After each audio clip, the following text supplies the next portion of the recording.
Welcome to the R.E.S.T movement, where we release every single thing. Hey y'all, welcome to the R.E.S.T movement podcast. I am your host, Renee Young Blake, the Nugget Dropper, and I am so glad you are here. Now, if you've been rocking with me, you see something different. Not only do you see a different set, but you see something different to my right. I told y'all I had a surprise for you. I have a surprise. I want to introduce you to my co-host.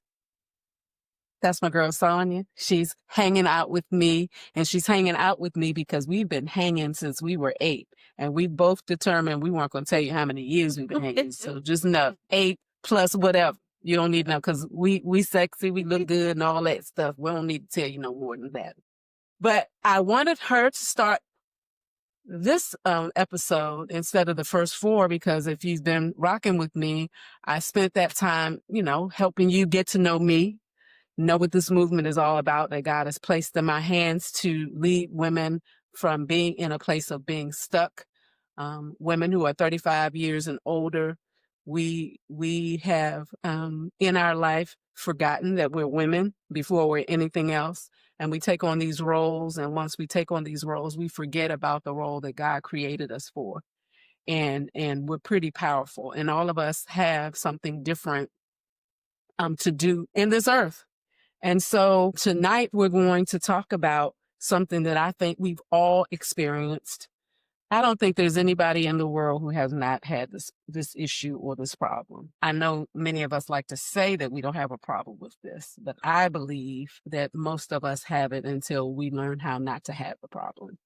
And so our episode title is Unpack the Pain to Unlock the Promise. Unpack the pain to unlock the promise. When you hear that, I want you to know that there are things in our life that we have to unpack. And if we don't unpack it, we don't get healed from it, then there's no way we can fulfill what God has in store for us. I know it's hindered me, and I've shared some of those things in my journey on the podcast and some of the other episodes. But I want us to unpack this thing, and it's called forgiveness. Yeah.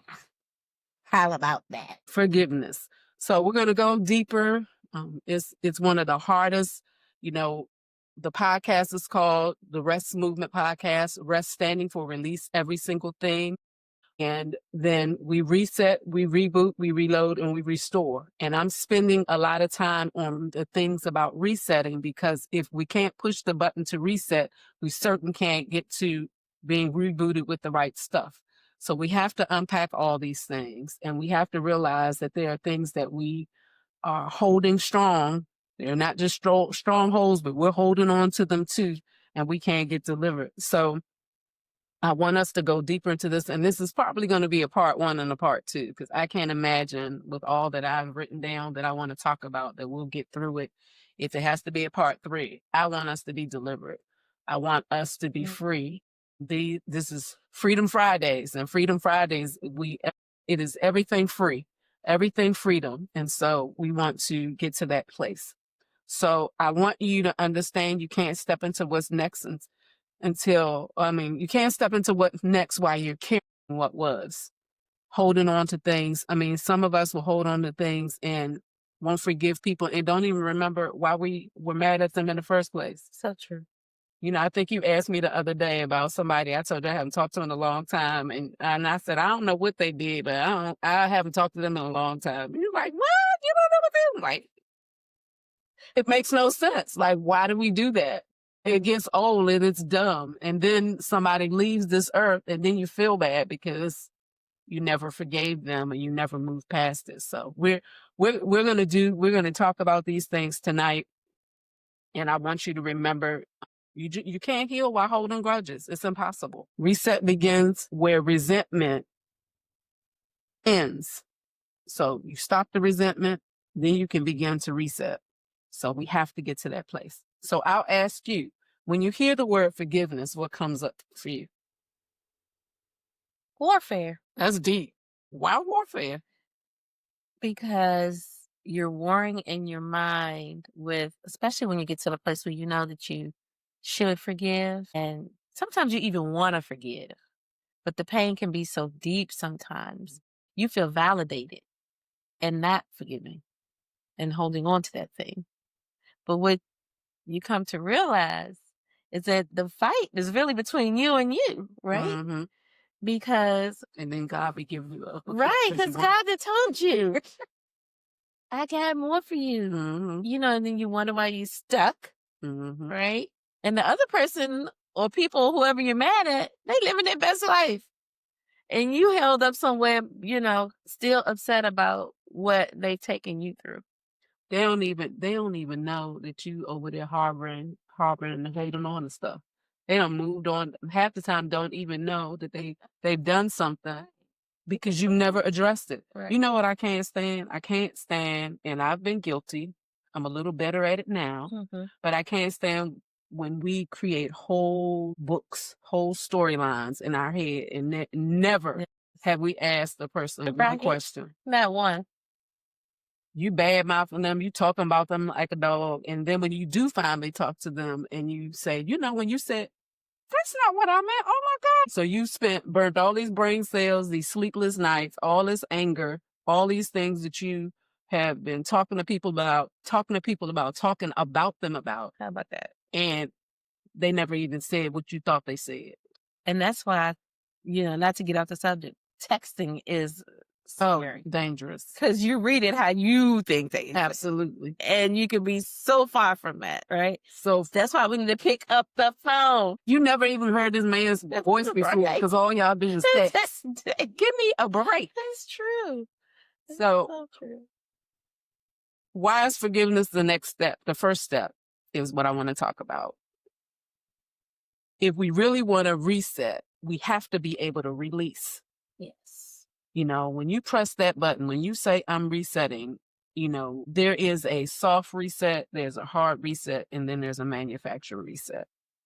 You know, that soft reset, you may journal and then the hard reset, you may do some things a little more deeply in digging in, but you're still holding on to stuff with that. But when you hit a manufacturer reset, that's when God resets you. That's when you're going back to him and you're allowing him to do a clean house, doing the purging. And so when we have that type of reset, it helps us get rid of that bitterness. Because I can tell you from when I'm not forgiving a person, I'm an avoider. And so rather than dealing with you and rather than now I confront people and it's like, pump your brakes, girl. You want to confront everything. You want to talk about everything. You want to talk. But I avoid, you know, hey, how you doing? You know, I'm a hugger, but now I'm not hugging you now. I'm just waving and, you know, hey, how you doing? And keeping it moving. But when you have unforgiveness, it's going to show up in bitterness. It's going to show up in you being tense. It's going to show up. I can tell you, I can see somebody calling me on the phone who I haven't forgiven because of something they've done to me. And I'm looking at their name and my shoulder starts tensing up. You know, my stomach starts gurgling and burning because I haven't dealt with what they've done. And I'm still holding this grudge. I'm still ticked off. But I never addressed it. And you teach people how to treat you. So if you don't address it, guess what happens? They're going to keep doing it. They're going to do it over and over again. Do you have any personal stories you want to share about forgiveness and how that's been a first step? So this one is very, very near and dear to me. It's my dad. Oh, wow. Yeah. So growing up, pretty much all my life, I saw different things that he did to my mom, from speaking to her belligerently, putting his hands on her, womanizing, all of it. I saw it all. I saw him put a gun to her head. No. I did. And I probably was no more than about 9 or 10.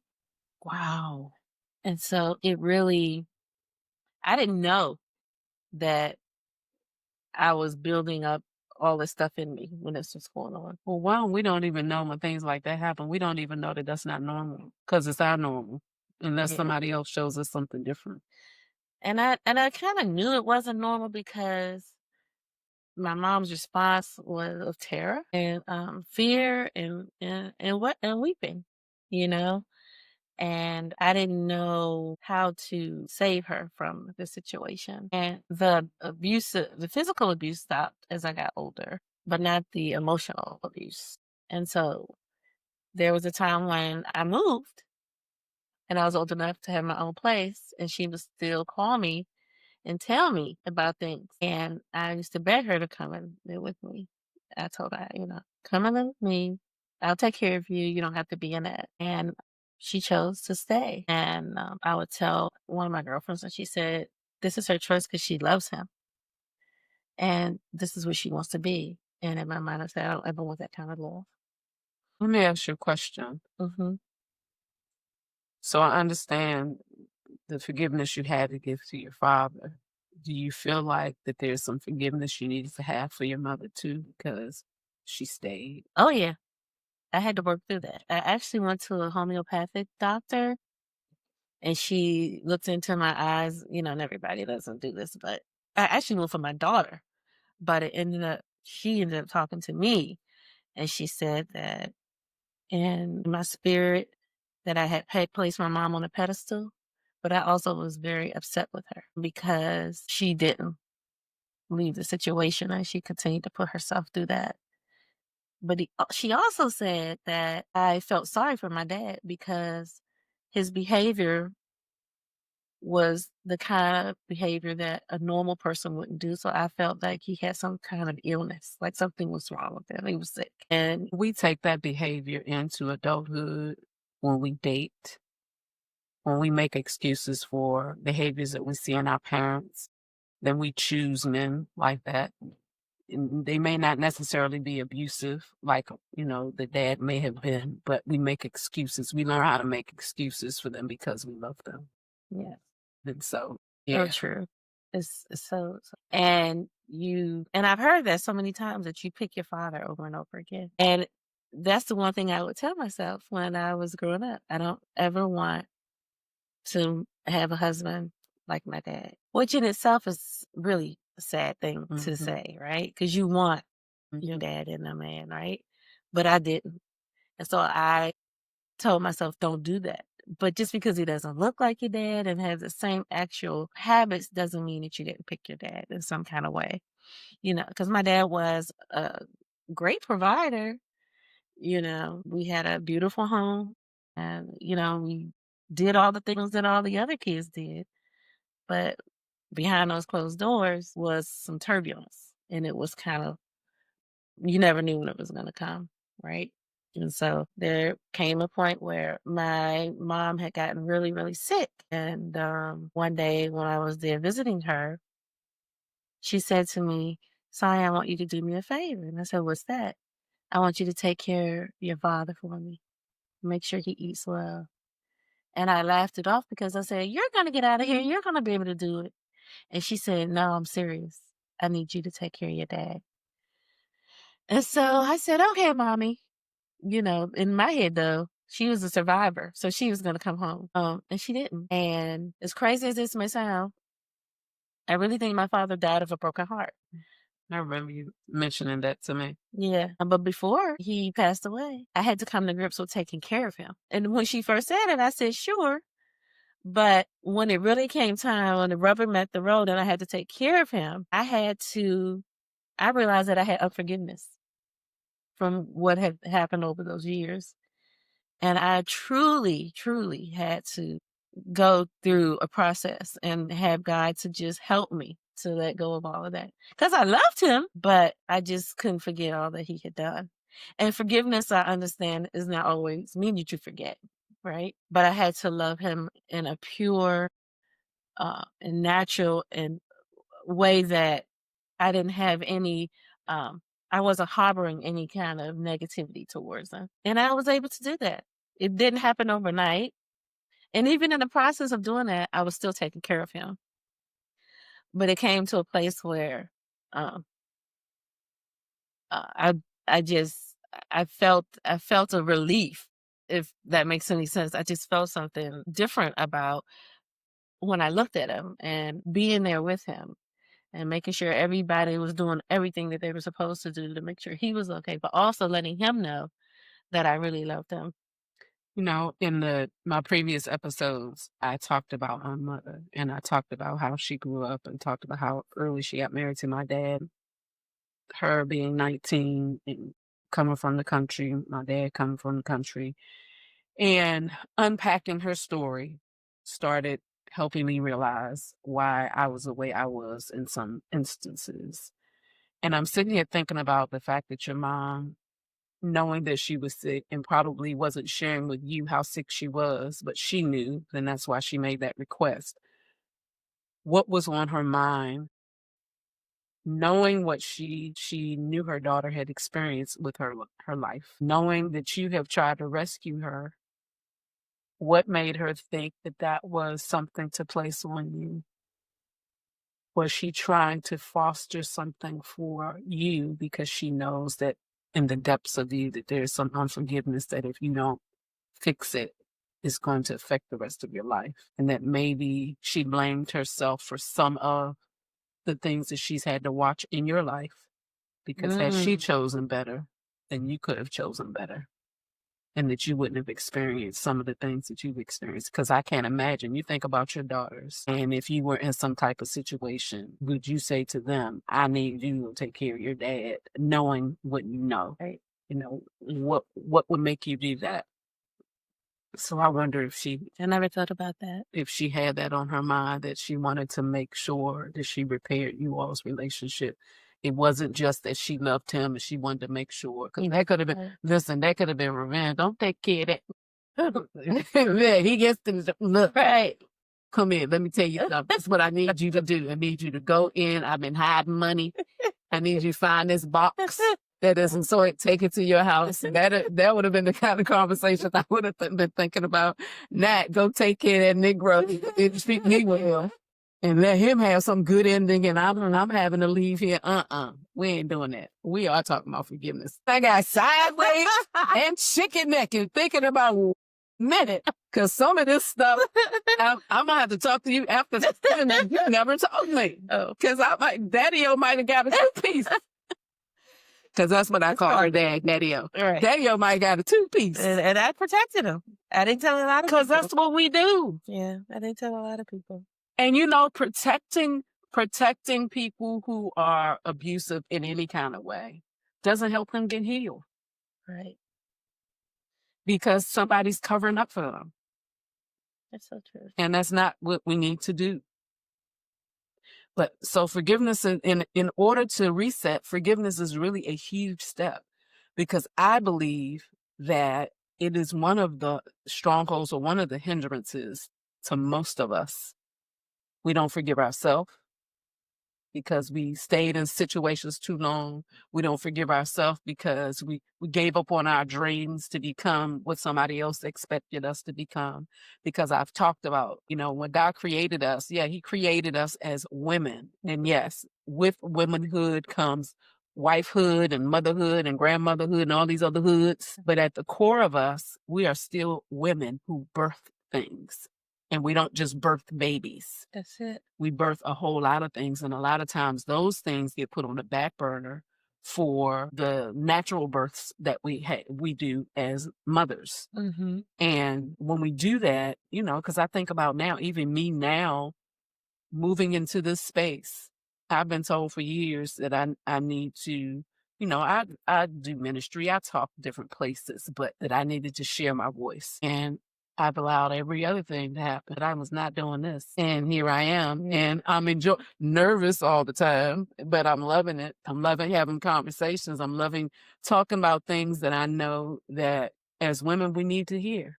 As women, we need somebody to give us a safe space, a safe place to know that there are other people who are experiencing it. There are other people who are available to get them through. And that's what this podcast, this movement is all about, because it's more than a podcast. It's a movement. Indeed. So I wanted to talk about the truth about forgiveness, because sometimes people don't want to forgive because they have this myth that forgiveness means you got to reconcile. And it does not mean that. It's true. You can reconcile in your heart, but you don't have to reconcile with the person. Because when we don't forgive them, they've gone, as we've said already, they've gone on about their life, and the person who's imprisoned is you. You know, there's somebody, imagine family members or somebody who's in your crew. So they're going to always be around, but you haven't forgiven them. So every time they come around, I see y'all later because I'm not coming because you invited them. So then you cutting yourself out of enjoyment because they showing up. Yeah. I'm sure that there's a big enough room for you both to be in there. Absolutely. And I'm good with, hey, how you doing? Mm-hmm. Because I'm going to enjoy myself too. In fact, I might turn up a little extra just to annoy you. But it's a myth. You don't have to reconcile to forgive, but you have to forgive.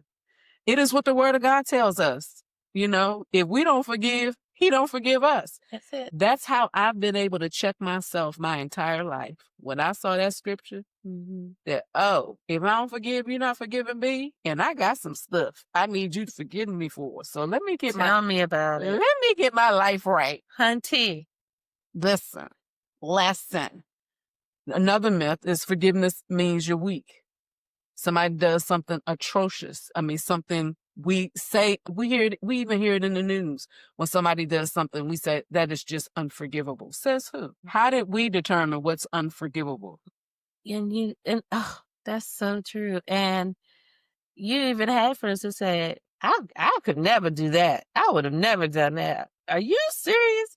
Then you start second guessing yourself and like, wait a minute. You ain't got no room and no rhythm. I got a guy who got better. He the one taking care of me. What am I listening to you for? That's the one you have to answer to when you don't listen. That's so true. Okay, why y'all lights going out? I mean, you know, what's happening here? So y'all just gonna see me get up and figure out why this light is tripping. Just went out on his own. We need some lights, camera, action. That's how you know it's not edited. I'm not editing nothing. First timer. You're going to get the raw us. Listen, because what the setup that I had at the last minute discovered there was a piece that I didn't have. So I'm having to use a different camera that I'm not supposed to be using. So. But it's working. It's working. Well, we hope it's working because we can't see whether it's working. And my friend, the podcaster and the technician. Listen, I'm becoming stuff that I didn't know I had the skill set for. Learning on a day. There it is. Another myth we had is forgiveness means, well, it's a myth, but forgiveness means forgetting. And so I say it's a myth, but what God revealed to me, because I know how to forgive. I forgive really easily.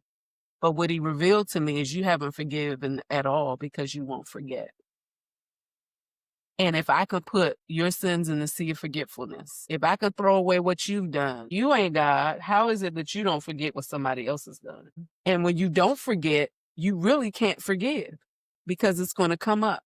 I was talking to you earlier, and I was saying to you that most people don't realize that we think just our brain stores memory. But our heart stores memory, and so does our gut. Yes. It is the reason why somebody who we haven't forgiven or somebody who has done something to us. So what happens is when that person shows up, that person's name is mentioned, you get bubble guts.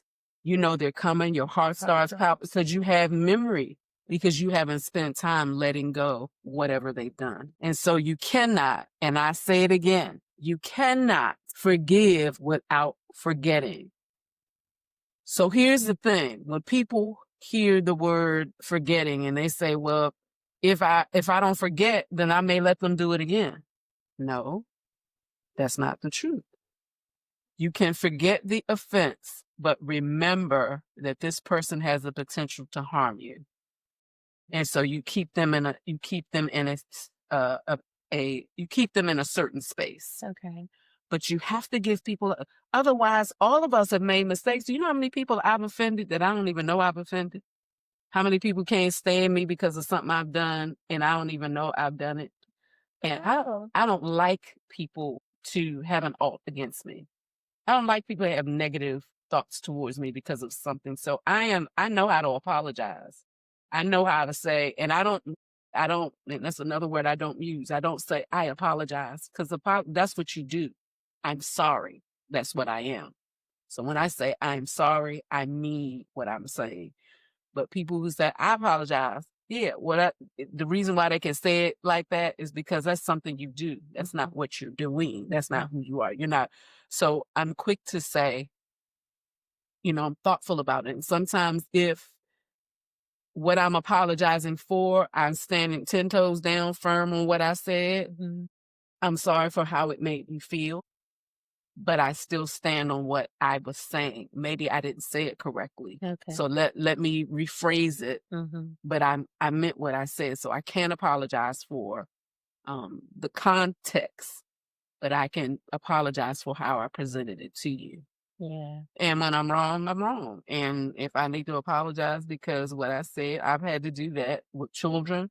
After I done yelled, I'm like, oh, I can see how when they're walking away, they're broken. So I have to go back and say, I'm sorry that I yelled at you. But what I was trying to say to you, this is what I was trying to say. So forgive me for yelling at you. You don't know how that changes a child's perspective because they look at adults as the end all to be all. Yeah, the role model. We the role models. We know everything. And if we can talk to them like that, then we're giving other people permission to talk to them like that because we're demonstrating that that's how you let people treat you. And so we have to be very careful. Another truth about forgiveness is it means you're choosing freedom. And I've been in a place where I've held on to unforgiveness. And most of the time it's because I was hurt. The person hurt me and I never told them they hurt me. Never told them how what they said to me or did to me affected me. And I'm living my crazy life, holding on to something, and they've moved on with their whole world, living their best life, and I'm still stuck in a rut. Yeah. I'm thinking about, I'm sharing with you the story of my father and the unforgiveness because I think that catapulted other things that happened in my life that I chose, um, where I ended up in relationships where I also had to forgive in those relationships. But had I maybe realized or dealt with um, the hurts and pains and disappointments in my childhood and my even in adulthood, then I would have handled those relationships differently, right?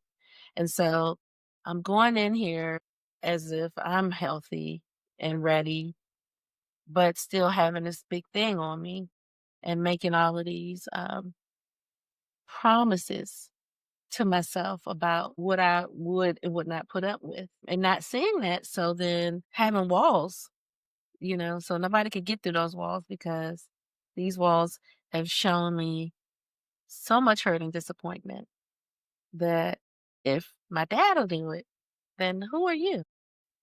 Nobody. Your dad don't hurt you, At least that's my thought process. He's not supposed to. Right. So it's unfortunate though, because I didn't know how to channel that. I didn't even know to share it. I didn't even think about therapy or any of that. And I think that is a good place for people who decide they want to live their lives together, couples. Those are the kind of things that need to come out in marriage counseling. That is why it's so important to get counseling, even in just for yourself in any of your relationships, because you can take that on with you and you become the person who divvies out the hurt. Because hurt. Hurting people hurt people, but also heal people. How about that? So when you get yourself in a space where you're healed, then we can have a rest movement where we release every single thing because you're in a healed place. But because you've been where others have been, you know what they need in order to get to the same healthy place that you're in. And this is a forever evolving state that we're in. Yeah. Because there's always going to be something that's going to come up. and you're going to be challenged to forgive. What I want us to understand about forgiveness and forgetting, the definition for forgetting means to put out of one's mind. And what God revealed to me about, you think you're forgiving, but you're still holding it here. And if you hold it here, it gets here. And once it gets here, it's really hard to get out of there. That's why it's so important to quickly forgive, to forgive fast forward, forgive fast, so that it doesn't have time to get here. Because once it gets here, it starts getting here, and now you have all these memory spots, and it's very difficult to unload and get rid of the forgiveness. And so I make it a point to really start, when somebody does something that offends me, question myself. Why are you offended? That's grown up. Why are you responding? Why are you responding? I've had to do that in my marriage. And, my husband used to say in the beginning, because he would be talking about somebody on television, I'm looking at them, I'm like, their fat tail look like my fat tail. So if you're talking about what they look like, you're talking about me. And I would be so offended. And he's like, did I say that about you? I am married to you, right? So obviously I like it. So what's your problem? You need to figure that out. And I would be walking away my little man self, you figure it out. The truth is, why did I feel he mind his business watching television? He can talk about whoever he like. And it wouldn't be so much he's talked about. He would just go, So I know he going, It's something on there that is like, he's like, oh my God. And you took it personal. Listen, all the time. But all of that was a part of me, God bringing to, it's like having a mirror bouncing, reflecting back at you, like, well, why are you getting upset with him? Because he making comments about TV. He ain't say that woman look like you. You said so. Obviously, you got a problem. Your body image is your problem, not his. How about that? He ain't going nowhere. He ain't going nowhere. He like what he got. So why you tripping? Yeah. So, Renee, why are you upset? Why did that offend you? Because the spirit of offense pauses your purpose. Say that again. The spirit of offense pauses your purpose. Well, we ain't got but one life to live, so we don't have time for no pauses. That's what I'm saying. It used to pause my purpose. I could not get unstuck. I could not move forward. I could not get accomplished what God placed in me to accomplish. Why? Because I was offended. And why are you offended, by the way? The word tells us not to be offended. And I stayed offended. But why? Why was I offended? It goes back to my childhood. Those things that I was unpacking, that I never felt enough. My mother used to say to me things like, you gaining weight. I remember her saying, you gaining weight, man. Nobody's going to want you. And I'm like, whoa, that's deep. They ain't going to want me. So it made me conscientious about my weight. Didn't stop me from gaining none, but it made me feel inadequate. She didn't know she was doing that. Right. Because who taught her? Right. And, she was when my mother and father got married, my mother was 99 pounds soaking wet. I could punch her in the throat for that. Because all these hips came from her sisters. She didn't get the hips. She had the hourglass shape, but she didn't have the hips. Okay? I got them from her sisters. Thank you, sister. And thank you, aunties. Thank you, aunties, because I might not have appreciated them so much, but other people appreciate them. There you go.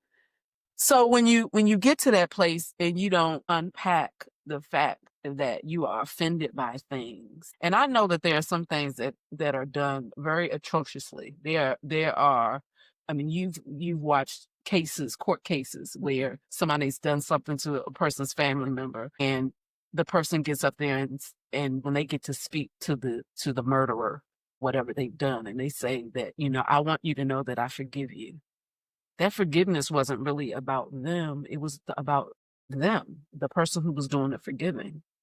And it takes, most people looking at them, I would forgive them, but nobody knows that person's story. Nobody knows. We all overcome evil with good when we overcome evil with good, but everybody can't overcome evil. The enemy is out here doing some stuff, and he gets in the mind demons, get in the mind and get in the bodies and the life of people. And everybody don't have somebody to help them come out of that.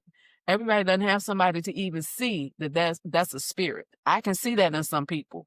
Some people not so much until they do something. I'm like, whoo, that's a spirit. Pray spirits out of, I watch children. I pay attention to listen, that's a spirit. We're not having that lion spirit. It is. And when we don't want to forgive people as if we live in perfection, and we're all flawed people. Girl. We all, and that was why I thought I was forgiving people so much. And why I never this cancel culture we have. I never cancel people because I don't want to be canceled. I always look at everything. If I can do that to you, then that means God can do it to me.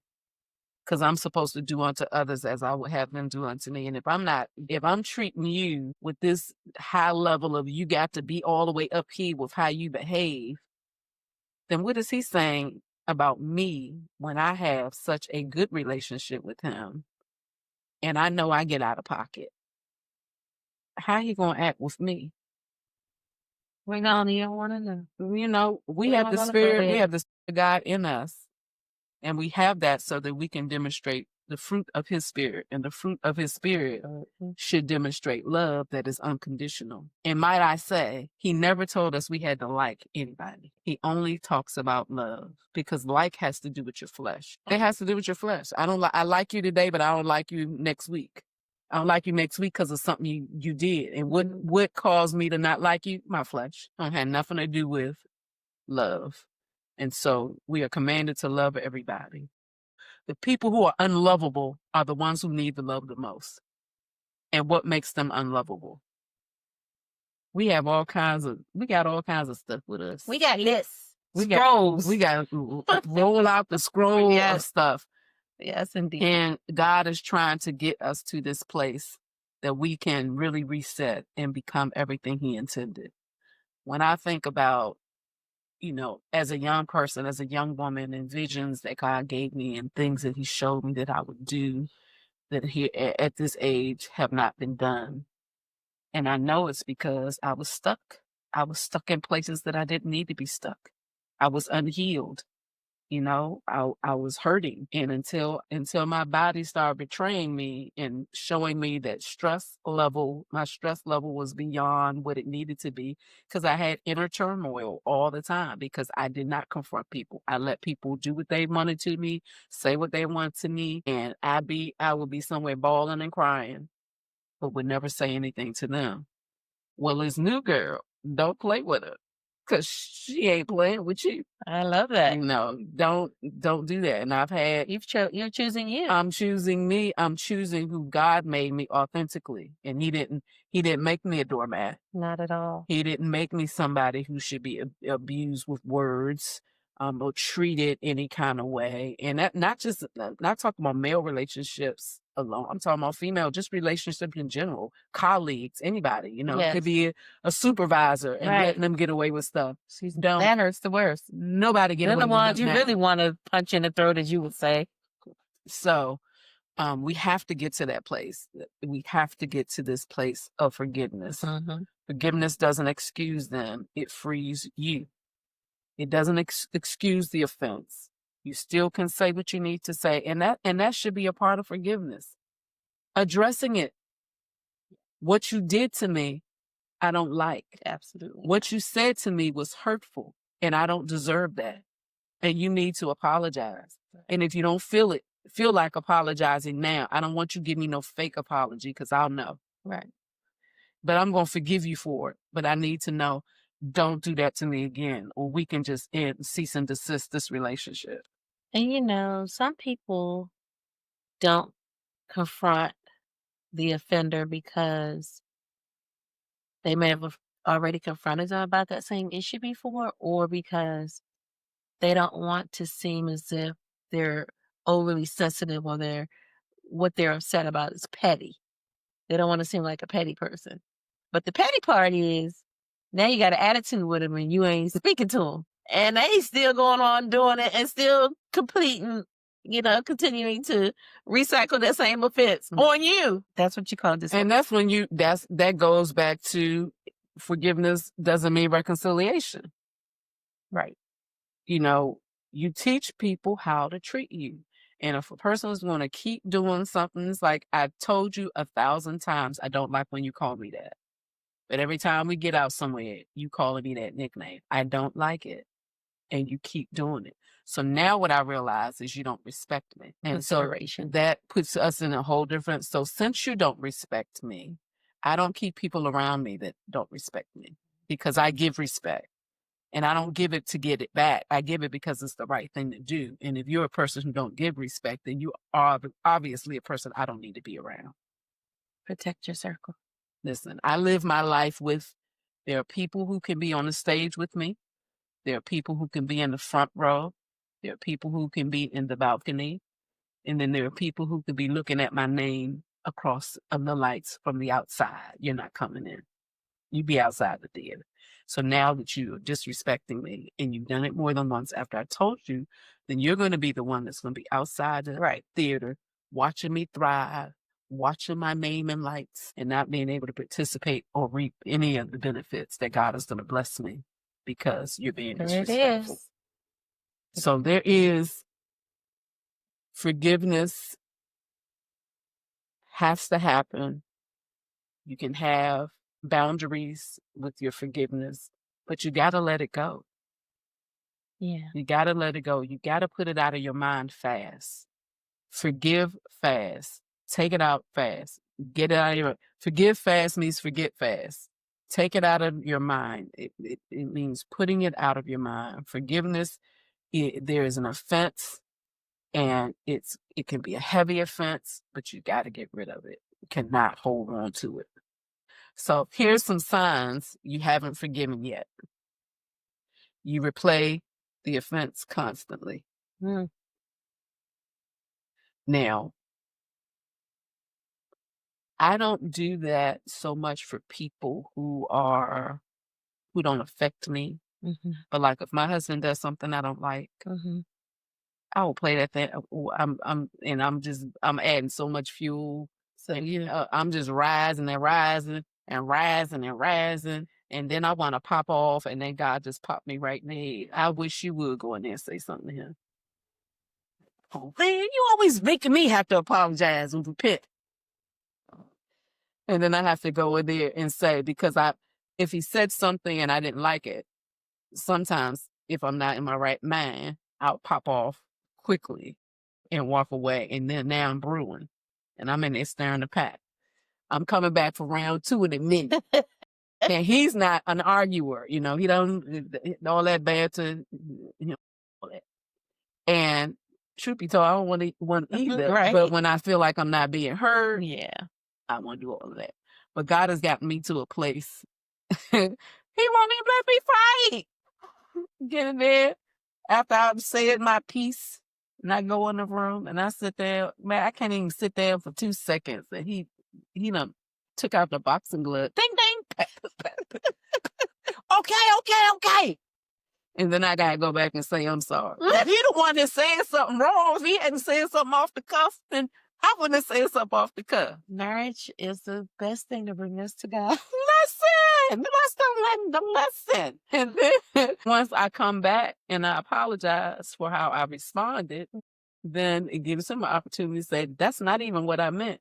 Well, can't you just say what you meant? Then you wasted all mine. No, I wasted all my oxygen and energy. You don't blame that on him too. And I do with that. You get in trouble for that too. So, honey, Chad, I'm so cool with it now. I start asking myself that question. Why are you offended? That's a good question. And if what he said was offensive, go back after you've calmed down. It may be the next day. The other day you said something that really hurt my feelings. Or the other day when you said thus and so. And sometimes he'll say, I didn't say that. One thing that God, I don't know if God has given me or the enemy has given me this one, but whenever somebody puts me up against the wall, I might can't remember what I ate for breakfast. But if you push me up against the wall and try to tell me what I just said didn't happen, when I tell you it comes back like a computer, bringing back I can tell you verbatim the whole entire conversation from beginning to end. And then the person is like, Yeah, I did say that, didn't I? Yeah. I'm sorry, babe. I didn't, that's not what I was trying to say. That's not what I meant. So let's bring this back.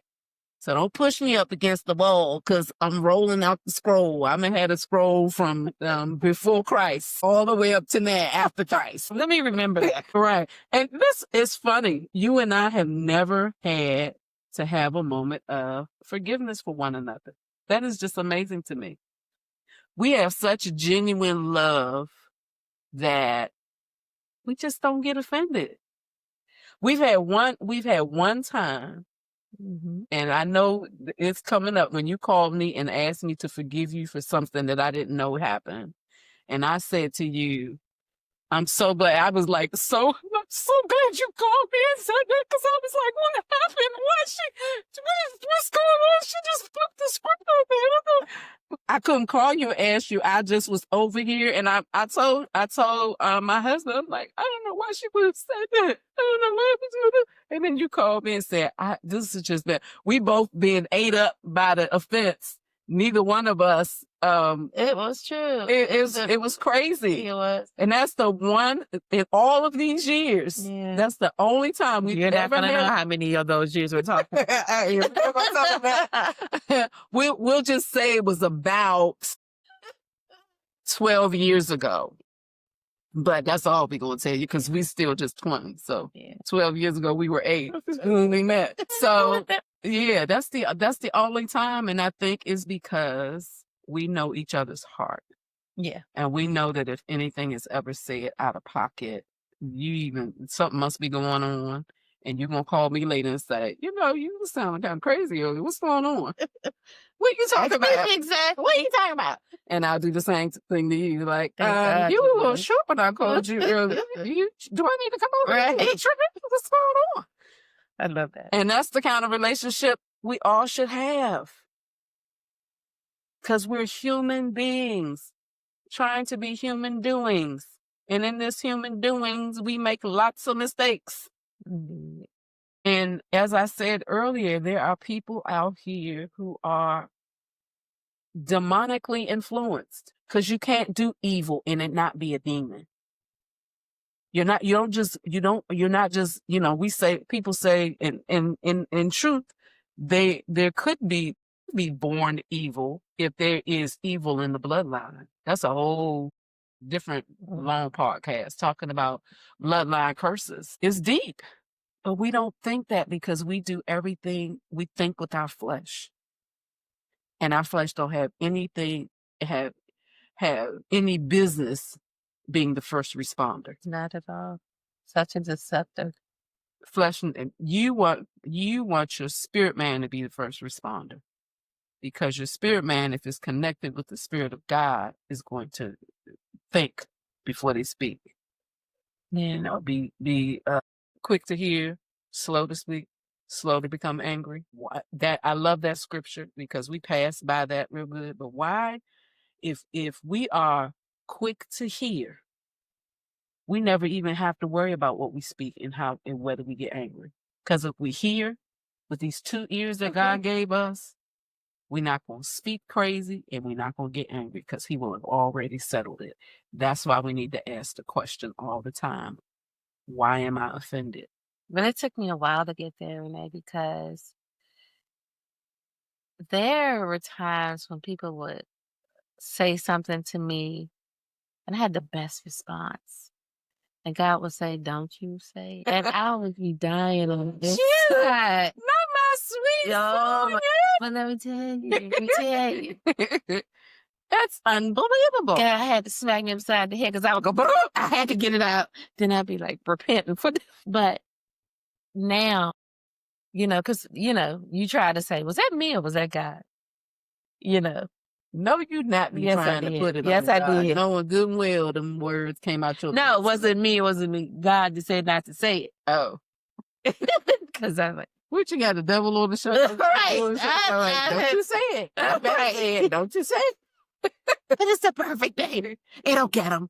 And so I'm glad that I have grown in Christ. And when He says, shut up now, that's it. Mm. And that is that punk thing we're talking about. Mm. Oh, she'll come back and say whatever I want to her. Right, because that's a myth that it's a weakness. It's not a weakness. It's not a weakness. Well, I got on my shirt. I don't see it. Oh, no Mhm. lipstick. I done put some lipstick or something on my shirt. So again, a sign that you haven't forgiven. You replay the offense constantly. And I gave you an example of me. And I made a whole scenario. Then I'm mad for days and I'm driving. And I go from being mad to now I'm crying. And when I'm crying, you ought to be scared because now I'm really angry. Because I cry when I'm really angry, I am boohoo crying because I know that I can't do what my flesh wants me to do, which is to punch somebody's lights out. Another sign that you haven't forgiven is you hope for revenge. And I can say that there have been times that I didn't necessarily want to be the person who got the revenge, but I wanted God to teach them a lesson. And God had to say to me, have I always given you lessons for the stuff that you've done? Okay, well, forget the lesson. They don't need no lesson. How about I just get over it? Right. I'll work on healing from what just happened. Help me, Lord. You just leave them alone. They your children, whatever. Not my will, Lord, but your will be done. Okay, let's get that straight. That's it. Another sign, you avoid people, places, or conversations that tied you to the hurt. And that's that you won't go to a party if you know they're coming. You know, you can't. That happened. It happened in my life. And I won't bring, because this involves somebody else. I won't, people would know who it was if I brought it up. But I would say that just avoiding where somebody's going to be because you don't want to address the hurt that you have and you're still harboring and it's holding you hostage. You can't even live your best life because they don't show up because they don't care. They didn't care when they said it to you. They didn't care when they did it to you. And now they don't care that they show up where you should be. And now you're not going to show up because they're going to be there. That's it. Well, then you got to show up with, I'm bringing somebody with me because why you got to prove points? Why are you investing so much energy in this person who offended you, who hurt you, who did all of these things? Why are you trying so desperately to show them up? Why are they getting so much energy? Why do we do that? And I've done it, so I'm not judging. No, I've done it too.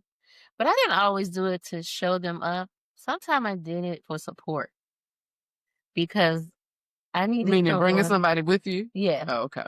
Because I'm bringing you because I want to look at him and look at you. I'm Patty Pat. But yeah, I get it. Right. Just kept my butt home.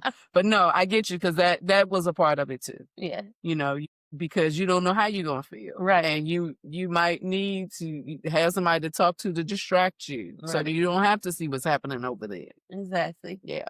Yeah. So absolutely. Support is good. Another way you know that you haven't forgiven is you feel triggered by their name. With something. Song. Something, right? I've had somebody mention, because I'm walking around acting like I've forgiven and I've moved on, and somebody mentions their name. Oh, I talked to so-and-so the other day. Why are you still talking to them? Like, why do we do that? Because you got an issue with them. Now everybody got to have an issue with them. Nobody can have a relationship with them because they did something to you. They didn't do something to everybody. They did something to you. Well, God's still working with me on that one, Renee. I got to be honest. And Lord, we keeping it real. For those people that I love, like yourself, you may have forgiven certain things, but I still want to punch him in their throat. So, I have to ask, I have to ask God, okay, help me with this person. And like you just said, though, forgiving doesn't mean reconciliation. And that's a get out of jail free card right there. Right. Because you don't have to see them. You don't have to interact with them. You don't have to talk to them. And you don't have to harbor them in your heart any longer. And you can ask God to to take care of them, and not in a lesson way, but just that he will cover them and help them to, even in the offense, that prayerfully they've learned from that. And if they haven't, that your prayer is for them to be able to see that, and that their walk will become more upright, right? Yeah, but that's a very adult thing. When you don't forgive, you're allowing somebody to live in your mind rent free. Look, I got too much going on. I ain't got time or space. Listen, I can't let you live in my mind rent free. You got too much to do. And then you want to move around. Now you want to move to my heart, and you want to move to my stomach. We're not doing that. Nope. I'm stopping you right here, and I'm putting you out of my mind and moving on. And that speaks to your podcast. I think it was the first or the second one when you talked about, getting ill because of suppressed, hurt and stuff like that. And that's where it comes from. Unforgiveness, some of it. Mm-hmm. Right. But now that you've become, big and bad, Renee, that's not an issue. And the thing that's good about the fact that you are now speaking your truth to those who you need to is the one thing I know about you, even in doing that, is done with love. It's not. I'm going to need you to lean in a little more because, I don't know where this camera is because we don't have no team yet. So I want to make sure you in the frame. I just thought about you all lean back, you way over there. They might be seeing only your neck in On this part. In the whole video. I wonder who she's talking to. I saw some headless chick. So we both need to lean in. I told y'all I wasn't editing. I want y'all to see the raw us. Oh God. Come back, please. Come back to Jamaica. Right. Come back and join us because this is a work in progress. It is. We are a work in progress. Sincerely. Work in progress. Literally. In process of becoming everything God intended. Yes. And I am learning in this season as one who is a perfectionist and who will erase, erase. And now she done brought me into it. I'm not doing that anymore. It's the raw me. It's the real me. It's the rich me. It's the relevant me. It's the relatable me. I love it. And you're going to have to take it proud all. Of you. You have to take it all. So very proud of you, my friend. I'm proud of you and me too.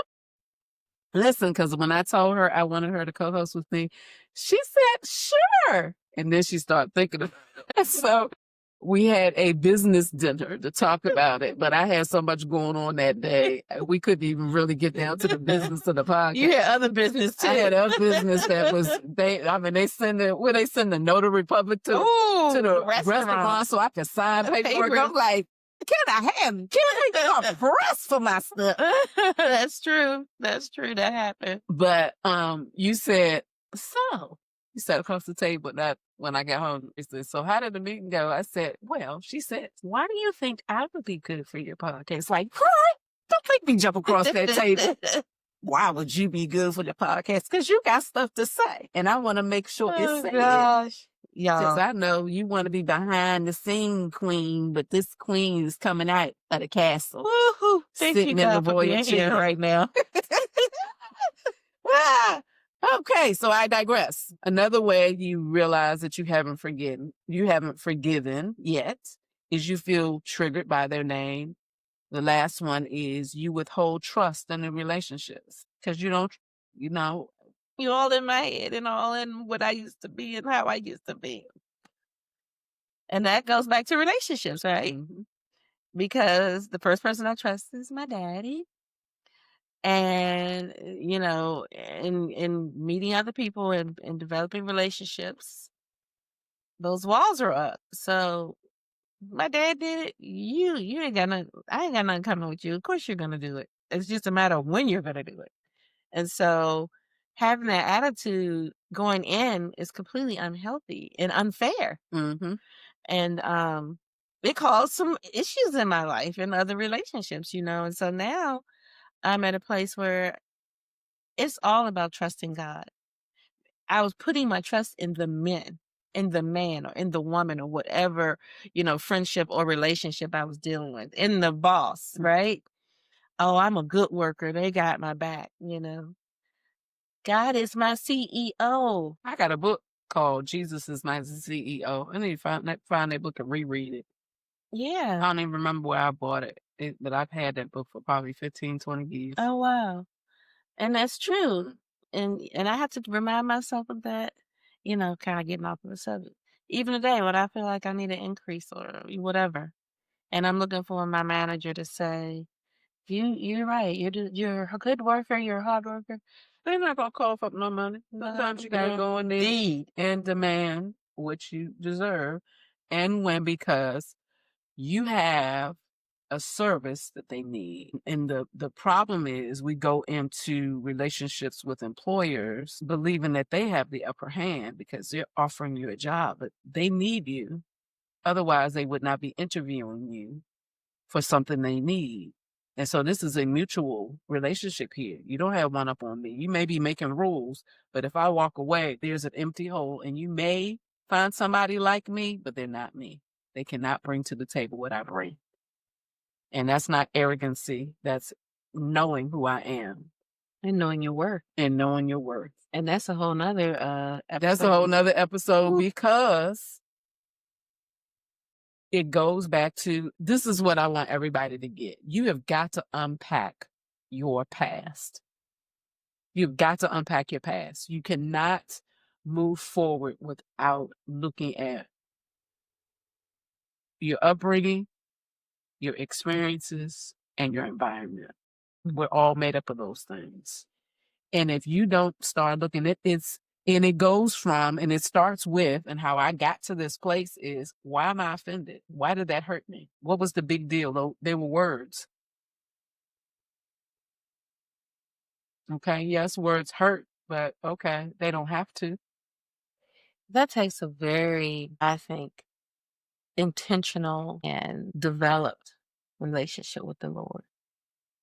Because nothing in the world says what you're saying. That's a God thing, right? Yeah. It's the right thing. We can tell people those things, and some may receive it, but many don't. So it takes us back to having a relationship with God. You have to have that foundation to even be able to process and understand that this is what He wants for us, because the bottom line is He wants the best for us, and He has so much to give us.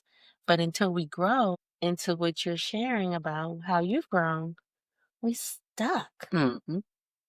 And that's what this podcast is all about. When you hear it, one of the things that God has done in me, He's always given me an ability to flip the script. And I didn't always, and how He developed it is I was always flipping the script for people. Because people are always calling me with an issue. And they were always shocked at how quickly something came from me. I didn't even think about that. Well, that's why God had you call me, because He knew that He would deposit it quickly, and I hear and I speak. And you better write it down, because I'm not going to remember what I said after I said it. I've had people call me back. What did you remember what you, no. When I send you stuff, I say, this is hot off the presses, because that's to say, you better write it down, because I'm not going to remember. Thank God for text messaging, because we can go back.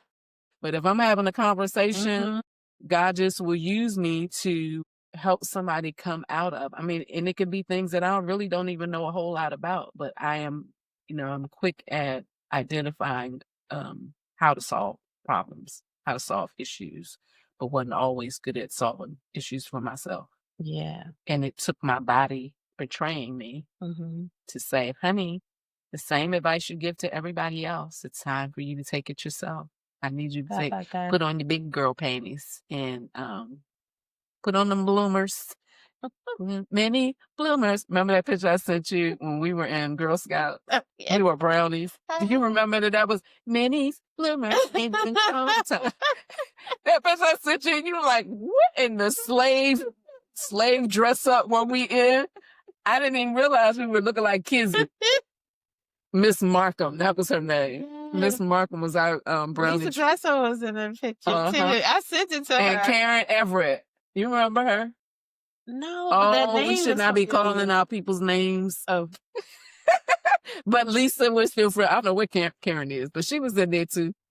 I have to go back and look at the picture again, It's see so if I cute, can identify people. But yeah, we have to get to this place where we have to ask ourselves that question: why am I offended? Why did that hurt me? Where did that come from? Mhm. Because we weren't born to hurt. Yes, born in sin, shaped in iniquity because of sin being in the world. But once we have a life in Christ, and if we don't have a life in Christ yet, when we get it, when you get it, it will become easier because you have God walking with you. You have God talking with you. He can go to those places that you feel uncomfortable going by yourself. You don't need your girlfriend or your guy friend. He's right there with you. He was there the whole time. The whole time. The whole time. The whole time. The whole time. So how do we start forgiving? So this is, I think we'll end here and we'll come back and do a second part because I have a lot more stuff I want to talk about. Looking at my cards, I have some more things. Yeah, my stuff. We'll end here and we'll start here next time. I want to give you some actionable things because we like to end with that. We like to end with actionable things. And I want you to write these things down. So hopefully you've had some pen and paper. If not, go get it or pull your phone out, write this stuff down because I want you to have these actionable things to do. And then we'll come back and we'll start talking about these. So the first thing you have to do is acknowledge your hurt. Don't minimize it. I've said repeatedly, you have to ask the question, why am I hurt? Because some of us get hurt by things that other people blow off. Like, what? What? You hurt by that? That's true. And it make you feel like you petty patty. Right. I don't have a right to be hurt. Girl, I've been called worse than that. Okay, well, that's your business. I ain't been called worse than that. Right. And it bothers me for somebody to talk to me like that. Like, I didn't grow up in a house with cussing parents. Right. I didn't grow up in a house with parents yelling at me. So when somebody yells at me or somebody curse me out, listen, I used to have road rage up the wazoo. Let me tell you, somebody put their middle finger up at me, I'm following you and we're going to have words. If I see that their lips cursed at me and called me something, I'm following them. Oh my and God. we're having words. Those are suicide missions. They were suicide missions, but my mother used to tell me all the time, one day somebody, because listen, I would say something to people who were being awful to their children. I would say something to them. Oh, I got the cussing. Listen, I didn't have listen, if it came to my mind and it needed to be said, it was going to be said. But lost my train of thought, talking about acknowledging the hurt and don't minimize it. You got to get to that space where you are acknowledging, unpacking who you are. Why was I so boastful? Why did I have to listen, I'm addressing these strangers, but won't address the people close to me who were doing the damage. I would fight somebody out on the street. Ain't that something? But wouldn't jack nobody who need to be jacked that's close to me who is doing the stuff and doing the things. Those people I wouldn't say, but going back to, I know what I was saying. I wasn't raised in a house where those things happened to me. My parents didn't yell and scream. They didn't curse, they didn't drink, they didn't smoke, they didn't do any of all those things. So You had a rarity, can I tell you that? well, sorry. It's not to be But so. listen, but there were so many other things that I needed. Might have had the purest of conversations maybe and the pure air in the house, but that wasn't helpful for my little self. It was all kinds of wild when she got outside the house because everybody else was experiencing life. So what was I going to do? Hey!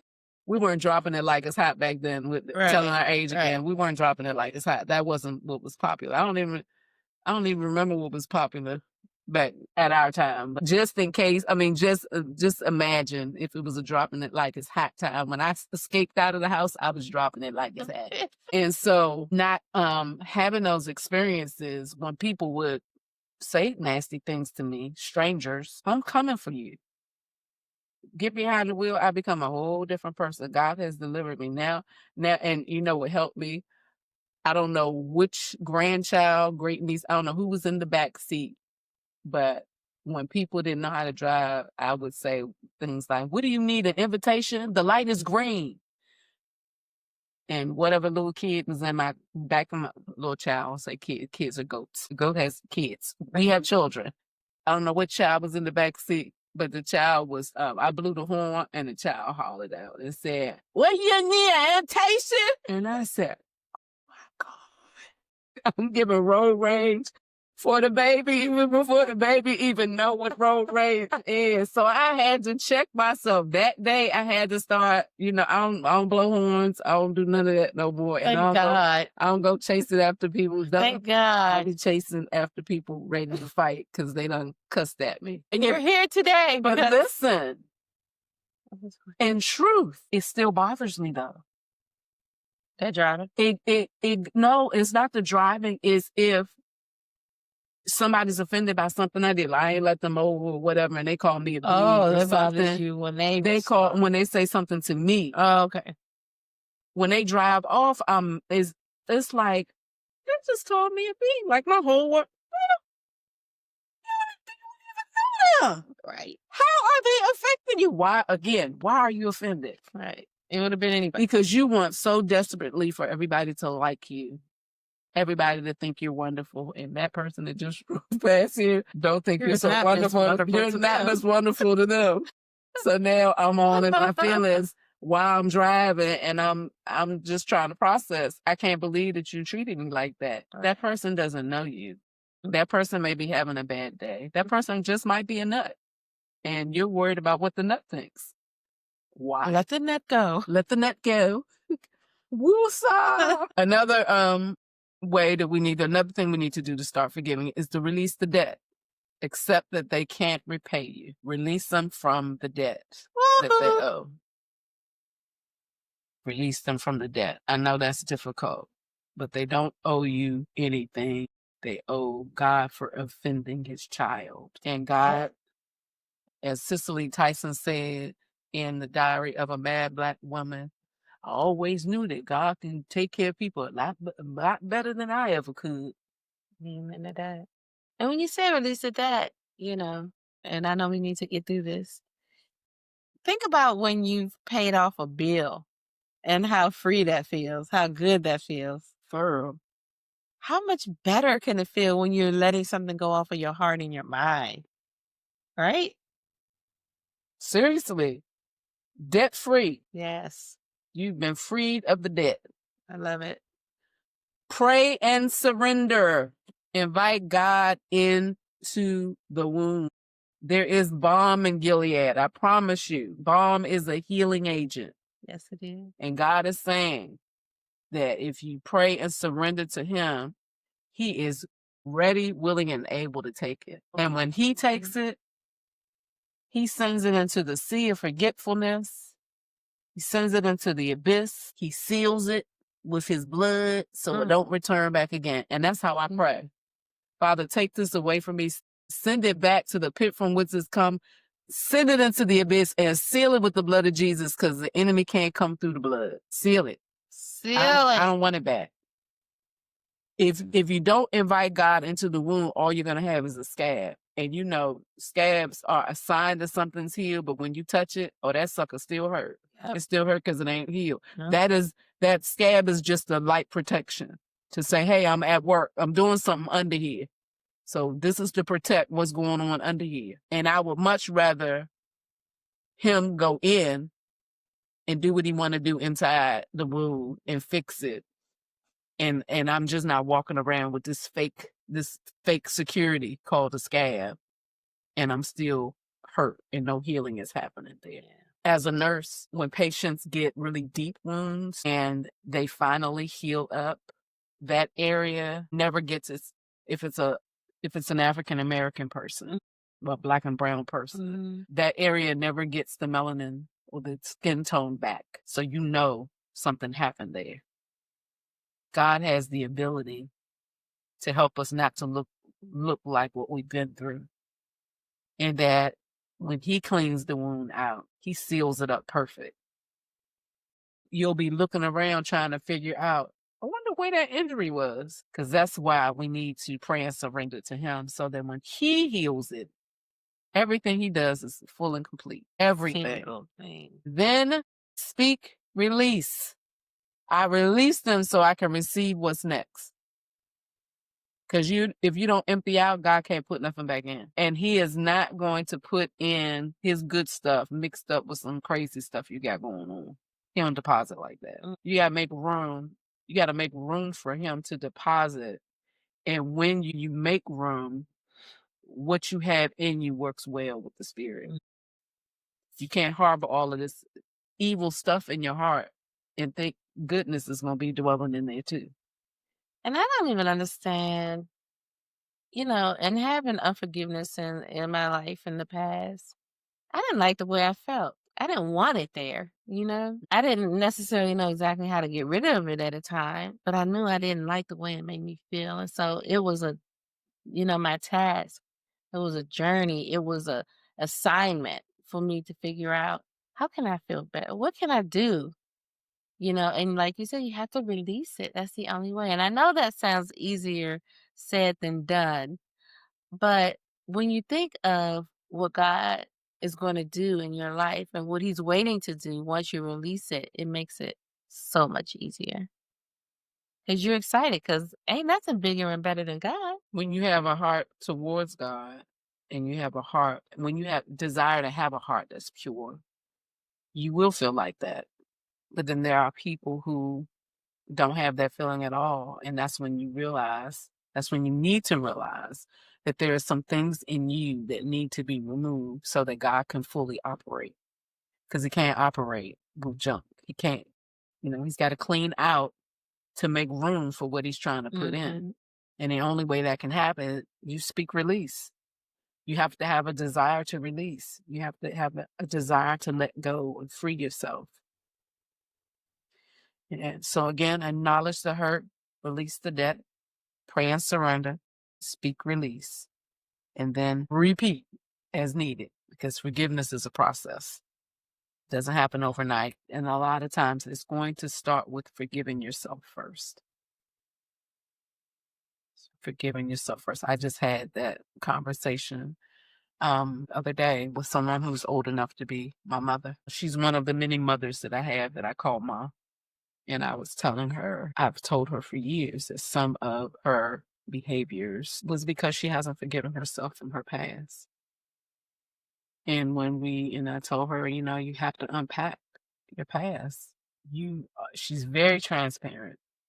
She's very transparent in her experiences. She admits all the things that she's done. So she's never been a person that doesn't take responsibility for her past. There's a difference between taking responsibility and forgiving yourself. Yeah. Because you can, be transparent. Because I personally believe I'm going to tell on myself before the enemy has an opportunity. Because he's not going to hold me hostage to my stuff. That's a good thing. Like, why you thinking you're going to put me on blast and think me and God ain't had this conversation? Let me tell you, I done already told God about this and so. And in fact, since you think you're going to put me on blast and tell other people, let me share some of my business with everybody else so that you're not going to pull nothing up on me. So we can go to court and let God be the judge and Jesus be my defense attorney and all that little stuff you over there trying to prosecute me with. Jesus got me because he already know I don't play them kind of games. I live for the audience of one. I have to hide it. If you ask me, I will share it. If you need help, I'm here to help you, because I've gotten to a place where I've forgiven myself for all of this stuff that I was stuck. I was stuck for a long time. And I'm telling you, if my body hadn't started betraying me, if God didn't allow my body to start, because I know it was him that allowed it to happen, because nothing gets past him. I'm his child, so the enemy can't just do what he wants. That's right. He has to get permission. So I know for a fact that God allowed those things to happen, because that was the only way he could get my attention. He had tried, he's gonna try for the length of your life in him to get you out of stuff. Just like the story, I think somebody said, I don't remember the whole story, and maybe I shouldn't bring it up, but when they said, God, why didn't you never tell me? He said, I bought the this and I bought the this, I bought the this. It's when It is the story of like somebody being deserted in a boat or something, on a Yeah. rooftop, Yeah. and the boat came and they wouldn't get in the boat. They still waiting on God to deliver them. They sent the helicopter. They said all this stuff, and he's like, "What are you doing?" He's like, Right. "I sent you smoke signals. I done sent you a boat. Right. I done sent you the helicopter. Right. I done sent you in." So God doesn't come the way we want him to come, Right. but he comes. You just got to pay attention. You got to be obedient. You got to be in the place.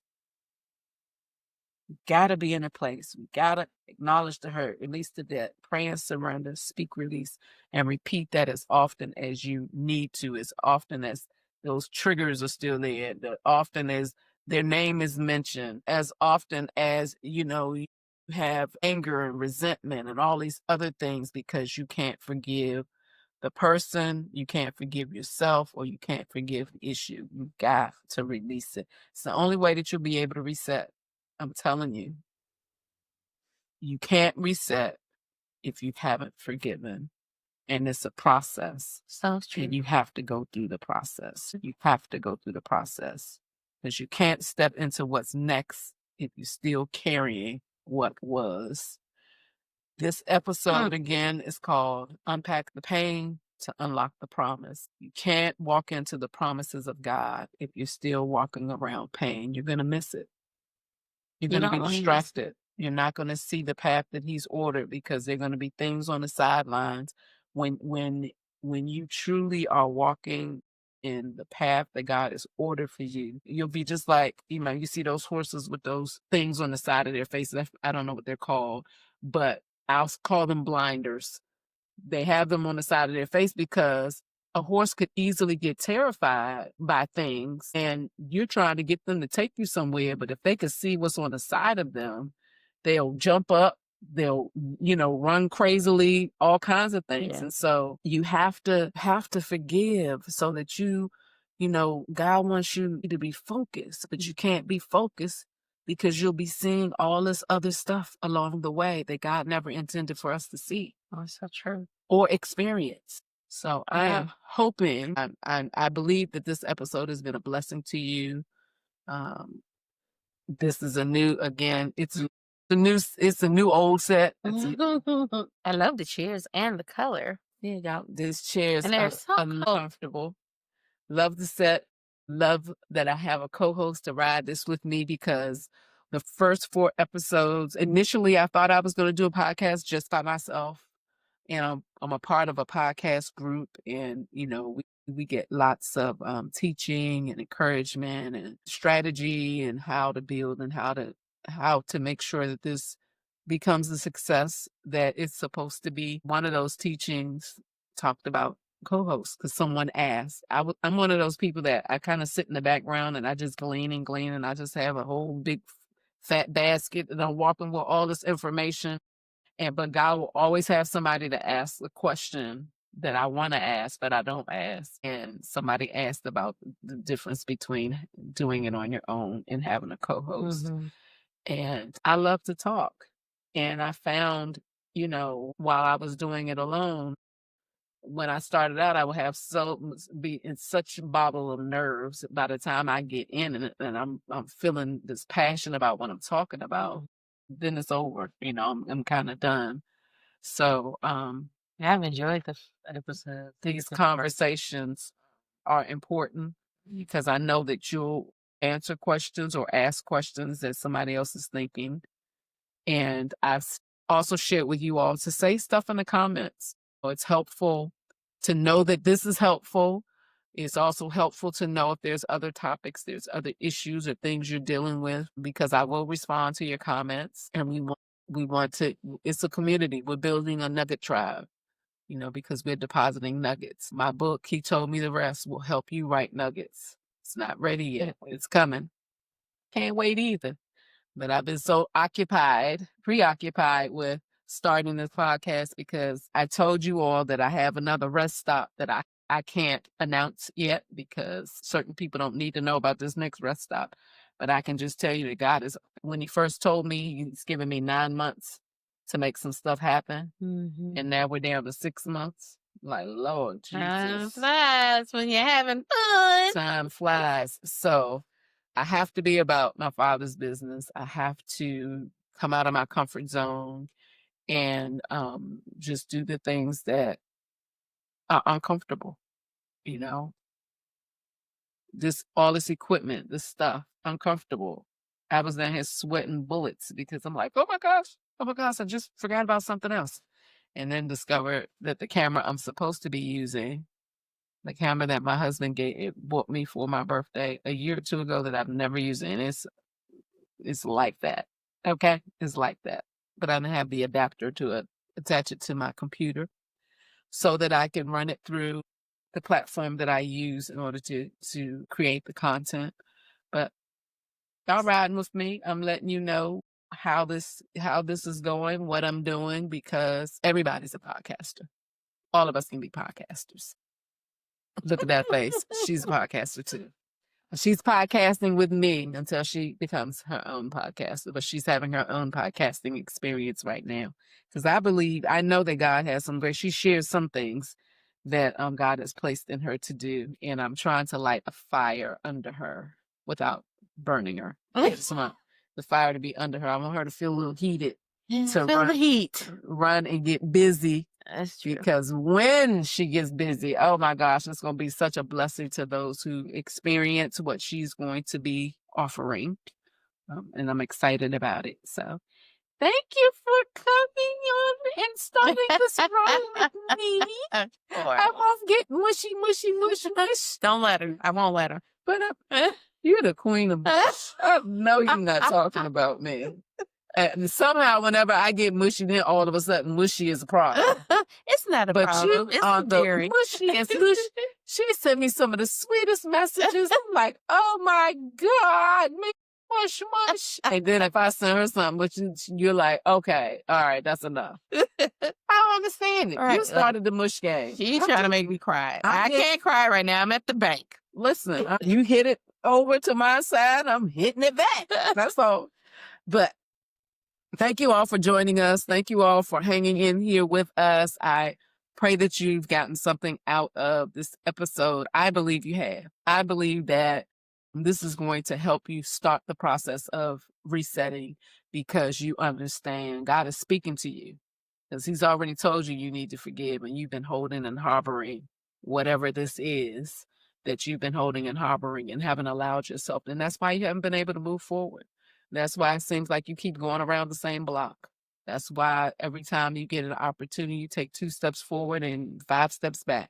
It's because there is a root deep down and a seed that's been planted in unforgiveness. And if you don't release it and let it go, start unpacking, start writing down. When things happen, start asking yourself, why am I offended by this? Why did I get hurt by this? Because sometimes it's just words. I was listening the other day to Belong to the Morning Meetup with David Shands, and he was teaching, I don't know what he was teaching about, but he's on this fitness journey. And he was saying that his coach, his personal trainer, he was telling him to do some more push-ups or whatever it was he was telling him to do. And he said, my trainer said something so profound. And, David's always talking about something profound. Really? So I didn't know what was getting ready to come out of his mouth. But when he said it, it's like, now I say it all the time to myself. When he's like, come on, you can do 5 more. It just hurts. It just hurts. That's it. It just hurts. So he pushed through and did 5. It was painful. His shoulders about to fall off. But all it was is it hurts. Wow. It's not that serious. It just hurts. Lose your life, right? You're not going to lose your life. It's not the end of the world. It just hurts. Man, when he said that, as revelatory as it was for him, it was like, we go through all of this mess. It just hurts. It's no big deal. Wow. We make it a big deal when we have a healer that heals the hurt. Yeah. He'll take the pain away. Isn't that a Kirk Franklin song? Probably. I don't want to get in no trouble, so I ain't going to sing it, I ain't going to play it. Right. But he'll take the hurt away. So I'm telling you, you are being held up by things that are unnecessary, and it is the enemy's desire to ensure that you stay stuck in a rut and that you don't come up for air. It is his desire for you to stay in this place, that you never thrive, you never become what God intended, you never explore and expand and have your borders expanded to the great things that God has in store. He wants to keep you stuck right in that space, Yeah. never moving forward, never going beyond where you are. It's just like living in a hood and you never coming out the hood, and you just think the whole world is the 4 blocks that you live in, because nobody never took you from, we live in the DMV, never took you from Northwest to Northeast. That's it. You've only seen Northwest, every store you've ever gone in, so you didn't know, wow, hey, there's a Northeast, there's a Southeast, there's all of that. God expands your borders, but he can't expand your borders if you just keep keeping yourself imprisoned by unforgiveness. So we can go on and on and on. We'll just leave this as part 1. We'll come back for part 2. I want you to know you've just been nuggeted by the Nugget Dropper and her co-host. And so we'll see you next Friday for Freedom Fridays. Take care. Bye for now. Thank you. So that's probably should be 2 parts. Weren't we on there for about 2 hours? Thank you for watching the R.E.S.T Movement Podcast. Remember, keep breathing, keep believing, keep becoming.